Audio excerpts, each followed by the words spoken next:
Hey, this is Arif here at Exaforce. I'm going to do a quick demo of our platform for you. This is our threat findings page.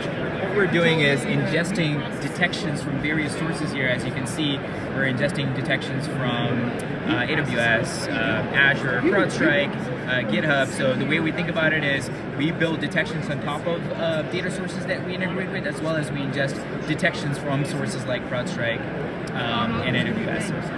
As you can see here, what you can these findings all have been triaged, they all have a recommendation, they all have a priority. So when an analyst is going through this platform, they can prioritize and they can actually see that the agent has already provided a recommendation in terms of whether it is something that needs to be investigated further or if it's a false positive. I'm going to pick a specific finding here and just kind of walk you through a little bit of it. What you can first, right off the bat see is the agent has ingested a detection here from AWS Guard Duty. It's done an extensive amount of analysis given the very little information that it actually gets from AWS. AWS is basically saying an entity invoked an S3 API but doesn't really tell you who this entity is, what was anomalous about it, why did it happen, that kind of information. What we're providing here is a full conclusion on who this user was, and we've done an analysis and determined this is indeed a legitimate activity within this environment.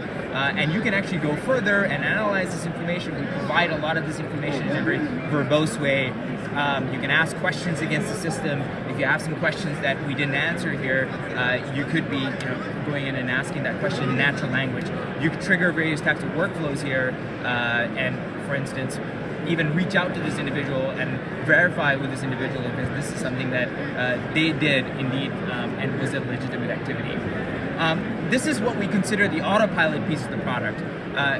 We know that in a lot of cases you actually need to look at the data behind these investigations, and what I'm showing you here is all of the relevant data that we're analyzing. These are all the related events that we're analyzing, and there's a ton of questions that we're asking against the system and figuring out the answers, for which is used to reason about and figure out if this is something that needs to be investigated further. We leverage a graph to kind of visually explain to you everything that's happening in the platform. Just give it a minute here. This visually explains essentially what happened. This was an anomalous access. What set of events really resulted in the specific finding? What impacted resources did we see? That's a really quick overview of a finding in our system.